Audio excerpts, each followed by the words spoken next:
वरदां गौरीं सायुधाष्टमहाभुजां आर्द्रचित्तां नमोऽस्तु त्वां सिद्धिदां करुणामयीं। श्रीहरये नमः। दिव्य एक सिद्ध प्रयोग आवती काले 26 तारीख અને ગુરુવાર માક્ષર વદ 11ના દિવસે એક સિદ્ધ પ્રયોગ અવશ્ય કરવો જોઈએ, જેનાથી ભગવાન શ્રી હરિની કૃપા છે એ આપના ઉપર અવશ્ય બની રહે। એ દિવસે આપ આપના ઘરે પણ આ સિદ્ધ પ્રયોગ કરી શકો છો।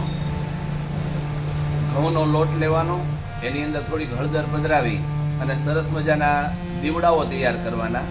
એ દીવડાઓની અંદર ગાયના ઘીનો દીવો તૈયાર કરી વિષ્ણુ ભગવાનની મૂર્તિની સામે અથવા તો પીપળાના વૃક્ષની નીચે સાંજે 7:30 થી 8:30ની વચ્ચે એ 11 દીવા ભગવાન સામે પ્રજ્વલિત કરી અને ભગવાનને આપણી જે શુભ મનોકામના હોય એ મનોકામનાઓ ભગવાનના ચરણોએ અર્પણ કરવાની।